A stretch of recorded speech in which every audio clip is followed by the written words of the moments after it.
Hablar de fronteras es hablar del deseo o de la necesidad de cruzarlas. Separan y a la vez ponen en contacto realidades distintas.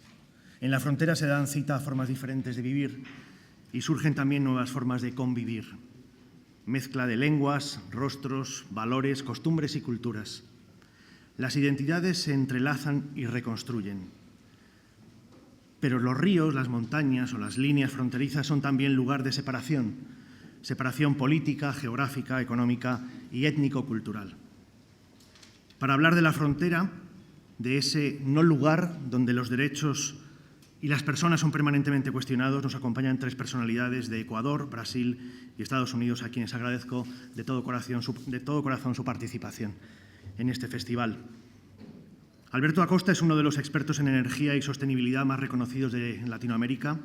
Durante su etapa como coordinador del proyecto regional Amazonía Sostenible en Ecuador, pudo conocer de primera mano las dificultades que entraña la gestión energética de los países que bordean la selva amazónica. Además, ha desarrollado tareas como consultor de Naciones Unidas, UNICEF o CEPAL, y también es asesor de diversas organizaciones indígenas, sindicales y sociales. En enero de 2007 juró su cargo como ministro de Energía y Minas en el gobierno de Rafael Correa, cargo que abandonó para convertirse en candidato a las elecciones de la Asamblea Constituyente dentro de la lista de su partido Alianza País. En esos comicios se convirtió en el asambleísta más votado, obteniendo el cargo de presidente de la Asamblea Constituyente en 2007-2008. Actualmente es coordinador del análisis de coyuntura política, social y económica que está llevando a cabo la Facultad Latinoamericana de Ciencias Sociales. Profesor honorario de la Universidad Ricardo Palma, ha publicado obras sobre sostenibilidad, globalización y economía y ha escrito también artículos en publicaciones especializadas.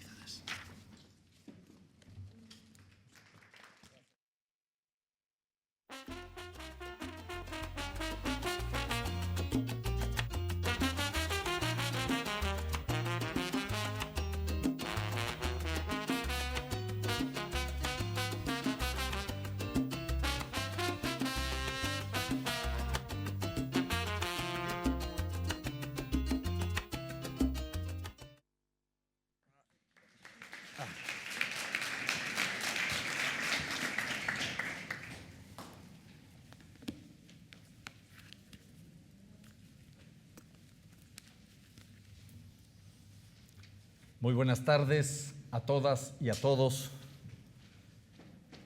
Efectivamente, no voy a hablar de energía, no voy a hablar de los temas amazónicos, voy a hablar algo de migración y de globalización. Y empiezo reconociendo algo que me parece importante. No estoy para nada conforme con el título de mi presentación. No es culpa mía, más es culpa de Amparo, que me presionó que tengo que mandarle un título enseguida y que tengo que hablar de globalización y migración. Y el título de mi presentación quedó La migración, la cara sucia de la globalización. Y luego de que presenté el título, Amparo ya se fue de vacaciones, no volví a hablar del título y no pude cambiar el título. Pero me ha dado lugar para reflexionar sobre el título. ¿Es realmente la migración la cara sucia de la globalización? ¿O es la cara oculta de la globalización? La cara que no queremos presentar de la globalización, la cara quizás perversa de la globalización.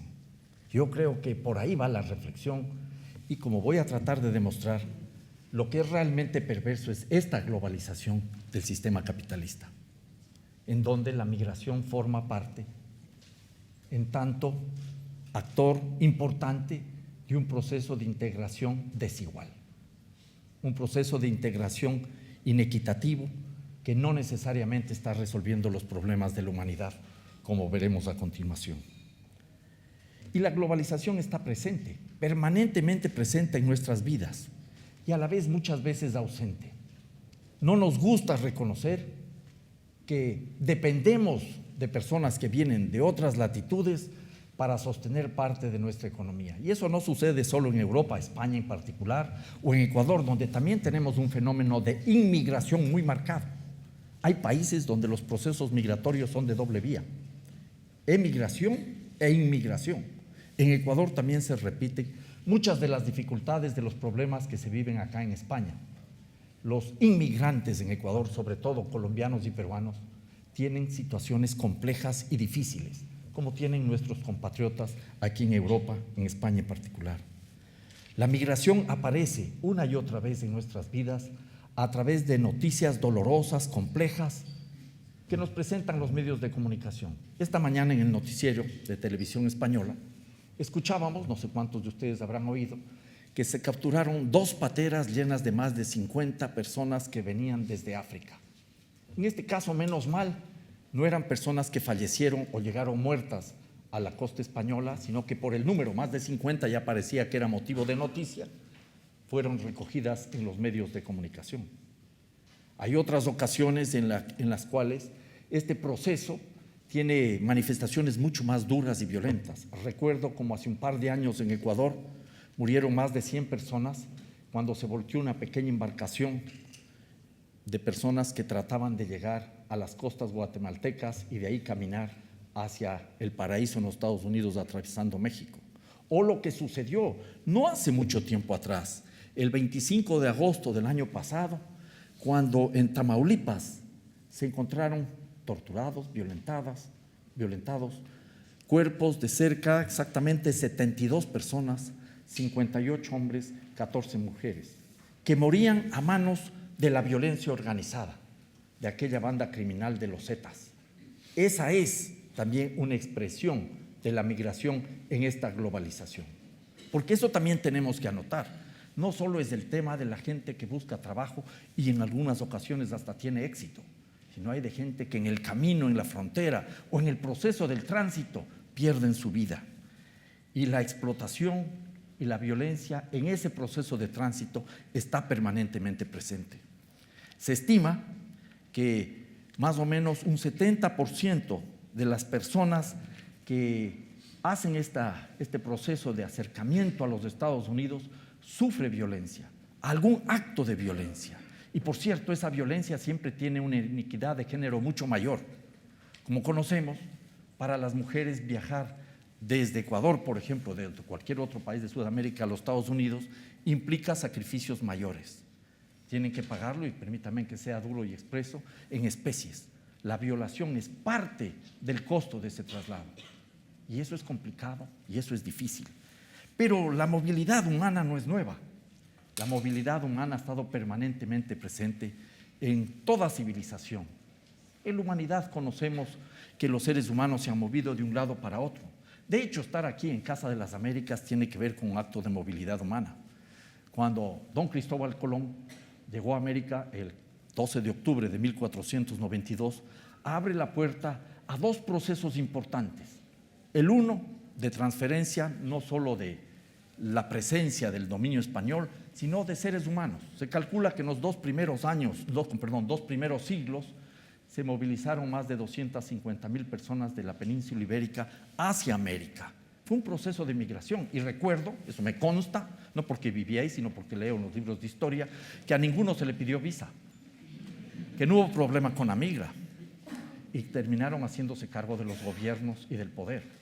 Pero también en esa época, y eso hay que recordar, que es parte de la globalización, se establecieron las reglas del juego a través de las cuales los países latinoamericanos fueron especializados en producir bienes primarios, mientras que Europa se especializó en producir bienes manufacturados. Y apareció entonces el elemento fundacional del mercado global, porque además integraron a África en tanto región exportadora de mano de obra barata, de esclavos, de energía barata. Miren, terminé hablando de energía. Ese es un hecho real. Y esa característica de países productores y exportadores de materias primas nos acompaña hasta ahora. Es la esencia del extractivismo. Pero saltándonos en el tiempo para no quedarnos largo en este recorrido histórico, anotemos que ahora, en la globalización, en la medida que se han ampliado los mercados globales, los flujos de exportaciones, importaciones, de inversión extranjera, ciencia y tecnología, el número de personas que migra ha crecido vertiginosamente. De 45 millones en el año 1970 a cerca de 215, quizás ya 220 millones en la actualidad. ha crecido en 5 veces. Y claro, la migración podríamos complicar el asunto, no solo es sur-norte, sino que también hay migración sur-sur, hay una migración también norte-sur, nunca ha dejado de haber esa migración, y hay una migración interna. Pero la que nos interesa ahora es la que tiene que ver con los flujos internacionales de personas que están obligadas a movilizarse. Pero en esta globalización, que esto es lo interesante y a la vez lo perverso, hay total apertura, demasiada apertura para los flujos de capitales. Una de las explicaciones fundamentales para entender las crisis que están sufriendo los países, sobre todo los países considerados como industrializados y desarrollados. Total apertura para el capital. Si alguien tiene dinero y tiempo y conoce algo de computación, puede pasarse todo el día sin salir de su casa especulando en el mercado financiero internacional. Hay una apertura bastante importante, no suficiente, para bienes y servicios. Algunos productos agrícolas, por ejemplo, que provienen de América Latina, todavía no tienen total apertura para el mercado europeo, como es el caso del banano. Si hablamos de ciencia y tecnología, los nuevos mecanismos de transferencia e investigación tecnológica y todo eso nos permiten estar conectados en tiempo presente con cualquier parte del planeta. Pero esta globalización perversa no es para los seres humanos. Para los seres humanos hay visas. Para los seres humanos hay fronteras, para los seres humanos hay policía migratoria, para los seres humanos hay persecución. Para los seres humanos no es la globalización. La globalización se organiza para atender las demandas de acumulación del capital. Esta desigual integración capitalista global, entonces, es el terreno en donde tenemos que entender los procesos migratorios. Hay una suerte de proceso creciente de desnacionalización de nuestras economías. O de apertura, dirá alguno, de liberalización, dirá otro, pero es un proceso de desnacionalización. Los flujos de tecnología son relativamente libres, el capital totalmente libre, la producción ha sido flexibilizada, ahora ya se pueden llevar las unidades productivas a otras regiones, como llamamos la deslocalización productiva, y por supuesto, esa flexibilización se refleja en el mundo laboral. Para ser competitivos, se dieron paso a procesos de flexibilización masivos en nuestros países, que sumados a otros problemas graves provocaron verdaderas estampidas migratorias o la diáspora, como el caso de Ecuador, que a fines de los años 90 y principios del 2000 vivió un proceso acelerado, aceleradísimo de migración.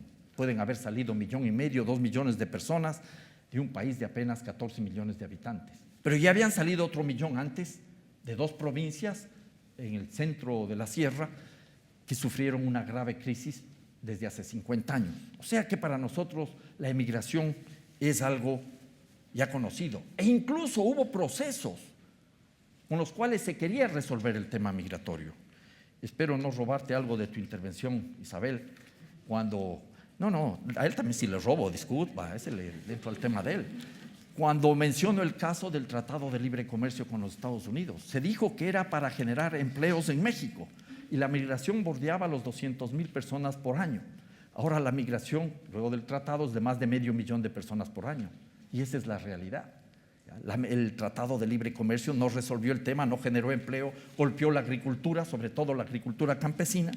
Y aquí habría que preguntarnos cuáles son las razones para estos procesos migratorios difíciles y complejos. Por un lado hay factores de expulsión, sin lugar a duda, pero hay también factores de atracción que hay que tenerlos en cuenta. En el caso de nuestros países, factores de expulsión son muy claros. La pobreza, gran pobreza, la inequidad, gran concentración de la riqueza en pocas manos, el desempleo, la falta de oportunidades. También habría que mencionar como un elemento que comienza a presionar desde el sur, sobre todo desde el sur, los problemas ambientales, que nos explicarás tú. Hay una expulsión de seres humanos por problemas ambientales, inundaciones, sequías, derivados del calentamiento global, en donde el ser humano tiene mucho que ver. No es el calentamiento normal de la Tierra, hay algo ya antropogénico que está atado a la acumulación de capital. El mismo capitalismo, otra vez más, explicando problemas ambientales, causante de esos problemas y provocando nuevas presiones para la migración. Pero hay factores de atracción. No se trata simplemente de ver por qué se va la gente, sino por qué llega la gente.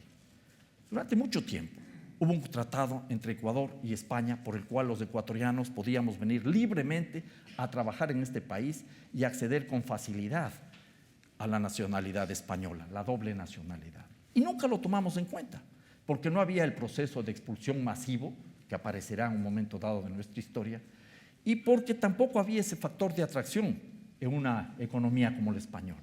Aparecerá en un momento específico en el cual nuevamente las demandas de acumulación del capital juegan un papel preponderante y aparece todo lo que sabemos nosotros, la burbuja especulativa generalizada en el ámbito financiero, en el ámbito inmobiliario, y se comienza a requerir mano de obra para poner ladrillo sobre ladrillo y construir un montón de edificios y casas que ahora están desocupados o no pueden ser vendidos o alquilados en este país. Esta es la realidad.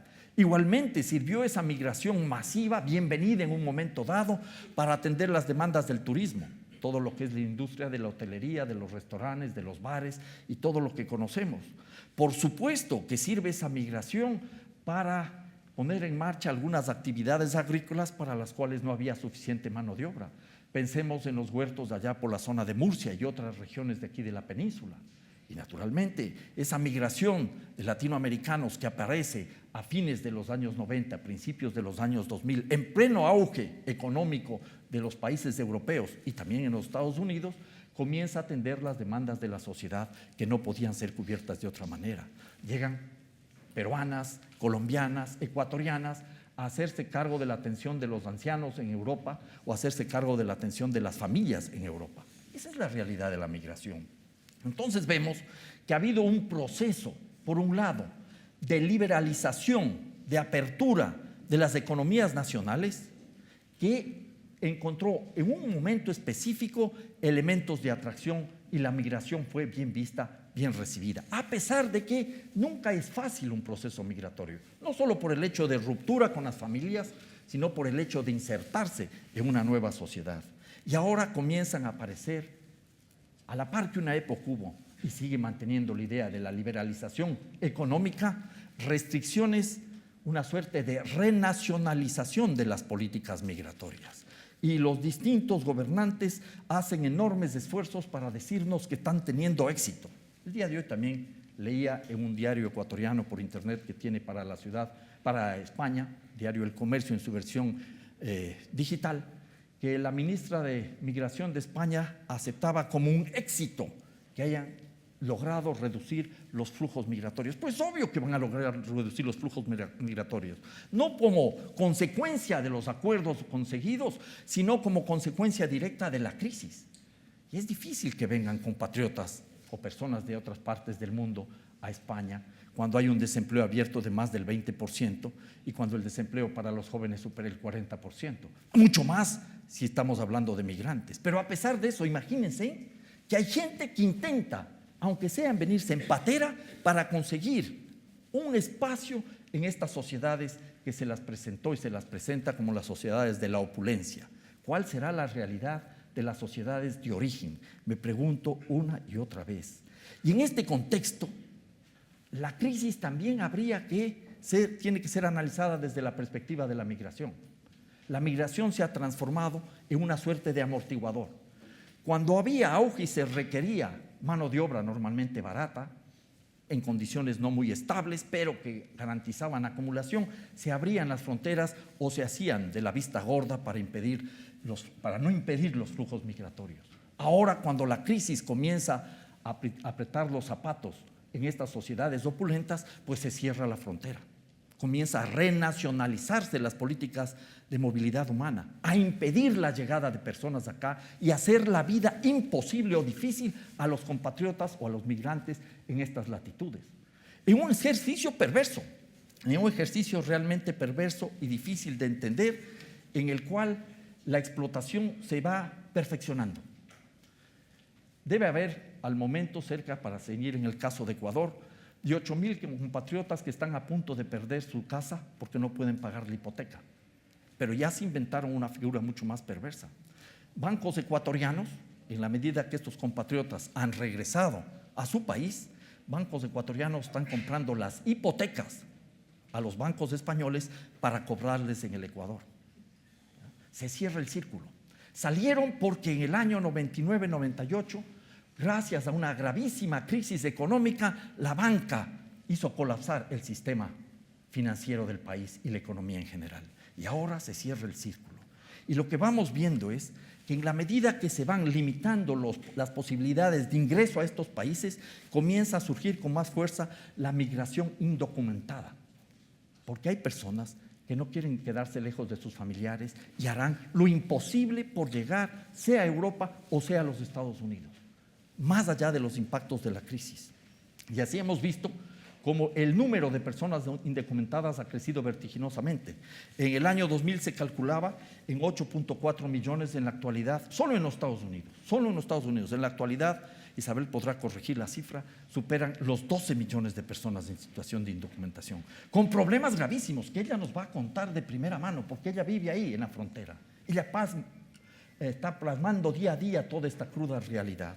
En ese sentido, nosotros vemos que a mayor control, a mayor regulación, a mayores impedimentos, lo que ha comenzado es a aparecer una mayor violencia, una mayor clandestinidad, un otro mecanismo para enriquecerse desde una perspectiva abiertamente, digámoslo, mafiosa. ¿Cómo lograr que alguien entre en una de estas sociedades que se van amurallando cada vez más?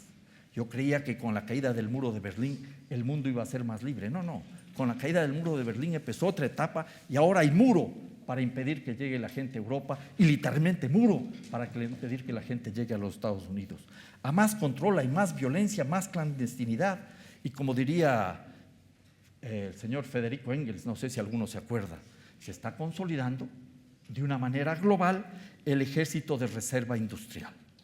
Hay una suerte de papel de amortiguación. En las épocas de crisis se cierra la frontera, en las épocas de auge volveremos a ver cómo se abre la frontera si la mano de obra es necesario. Y lo grave aquí es que las sociedades de migrantes tienen problemas gravísimos, tienen dificultad para reencontrarse con sus familiares porque si regresan, ¿cómo vuelven? Si se les ha cerrado la puerta. Y ya no son ni de aquí ni de allá, como es de la película de la India María. Y en ese contexto se van gestando nuevos problemas y nuevas dificultades. Concluyo señalándoles que no me parece a mí que debemos asumir como normal esta realidad. Muchas veces solo la palpamos cuando es noticia en algún medio de comunicación. Mueren 70 personas, mueren 100 personas, llegan 50 en patera de distintos sitios. No, debemos pensar que ese tipo de migración forzosa no puede ser vista como normal, como tampoco podemos aceptar que la pobreza tiene que ser normal, que la inequidad tiene que ser normal, que la desigualdad y la marginalidad tienen que ser normales. Yo creo que es importante que nosotros como seres humanos comprometidos tratemos de hacer realidad entre todos lo que planteamos en este librito pequeño, que es la Constitución de la República del Ecuador. En su artículo 416, numeral 6, hablamos de que tiene la humanidad que llegar en un momento dado a desaparecer la categoría de extranjeros sobre la tierra. No podemos considerarnos como extranjeros dentro de nuestra tierra y tenemos que construir la ciudadanía universal. Y para construir esa ciudadanía universal tenemos que hacer realidad tanto los derechos humanos como los derechos de la naturaleza. Ese es el reto que tenemos entre manos. Ir construyendo sociedades cada vez más democráticas, más sustentables, en donde todos podamos participar en tanto miembros de la humanidad. No hay unos que son más ni unos que son menos. Todos tenemos los mismos derechos y eso es lo que hay que conquistar de una manera democrática. Muchas gracias.